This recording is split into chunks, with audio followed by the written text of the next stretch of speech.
हरे कृष्णा। राधे राधे आप सभी को। अच्छा देखिए, मैं बताती हूँ कि एक क्वेश्चन है कि भगवान कर्मों का हिसाब कब लेते हैं।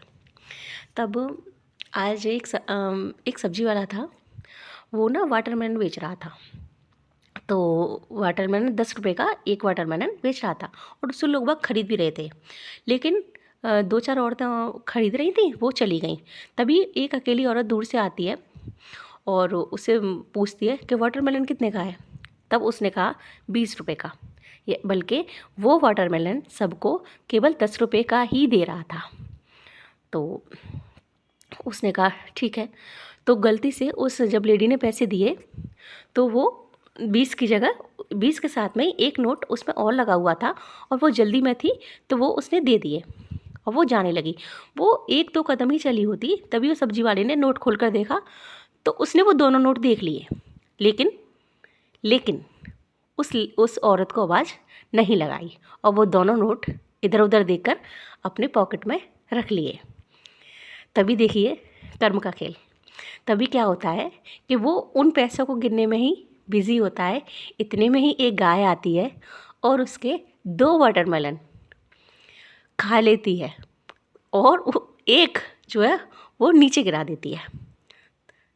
तब बताइए, उस अगर वो पैसे उस लेडी को वापस कर देता, उस औरत को वापस कर देता तो नहीं, शायद ऐसा नहीं होता। लेकिन वो केवल अगर वो ईमानदारी से चलता तो वो शायद इसको नुकसान नहीं होता।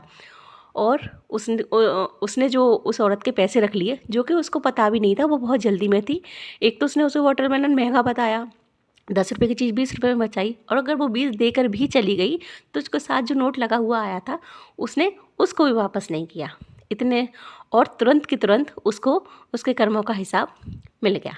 गाय आई और उसने 2 वाटरमेलन खा लिए और एक नीचे गिरा दिया। तब इस कहानी को, मतलब इस दृश्य को देखकर मुझको मतलब एक एहसास हुआ कि क्या भगवान, मतलब क्या तुरंत की तुरंत ही फल दे देता है या कुछ समय के बाद देता है। ये तो भगवान की माया है, भगवान ही जाने।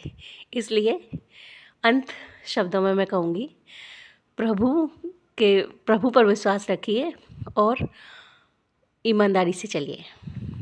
क्योंकि जब उनको देना होगा ना तो इनको वो इन 10 20 50 रुपए से कुछ भी नहीं होगा।